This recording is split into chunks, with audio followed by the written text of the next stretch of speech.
You're watching Wednesday in Parliament with me, David Corner.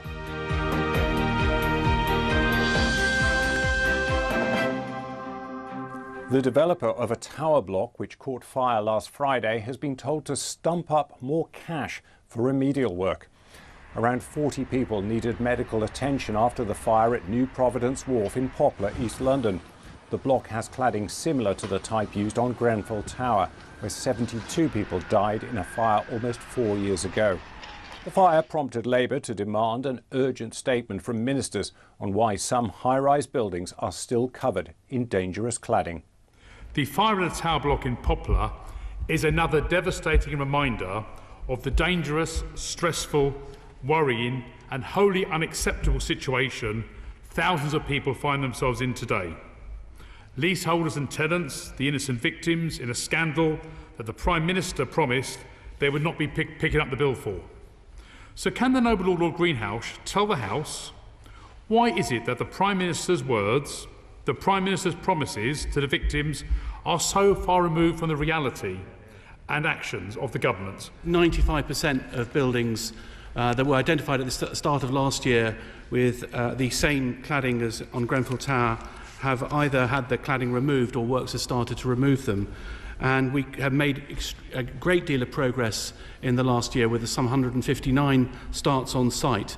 And the Building Safety Fund is open and continues to approve a number of works that will ensure other forms of unsafe cladding are removed. He said his department had been engaging with Ballymore for more than 2 years. We also are paying for expert construction advice for this particular site, and that's been available since July 2020. And prior to the fire, and this year I had 2 meetings, so ministerially led meetings with the senior leadership of Ballymore and other members of London Government to try and get the work started. Sadly, they only started this Monday.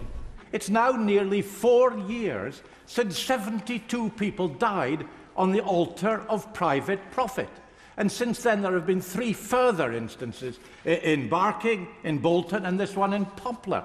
And it's not just a matter of cladding over 16 metres. It's much more than that. When will the government fully fund all of the measures that are necessary to make these buildings safe before more lives are lost?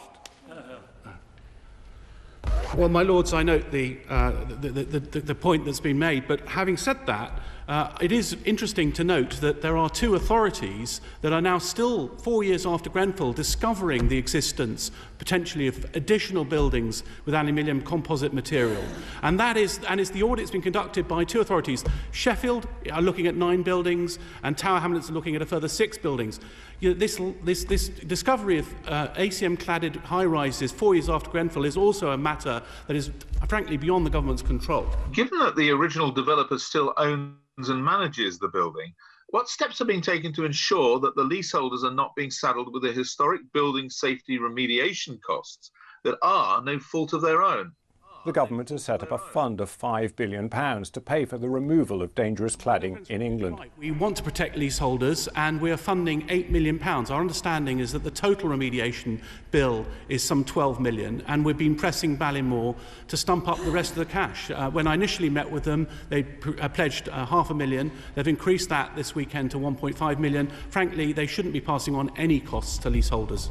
Could the government explain why the principle of responsibility that would apply to cars and domestic appliances and so on, which may be dangerous and even kill people, where they're required to recall and remediate whatever the equipment is, does not seem to apply to the construction industry?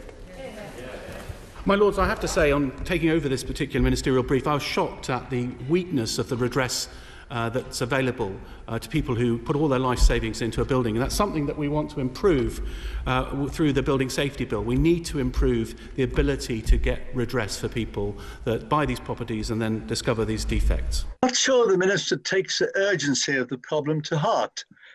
I've talked to people who are absolutely desperate, people who've told me that in their blocks there are people who are virtually suicidal because they can't afford to pay the cost of remediation, and they can't afford to sell because their property is unsaleable. Well, we have a major crisis on our hands. Surely we need much more urgent action than the Minister is saying the government is taking. The minister reassured him that the government did understand the need for urgency.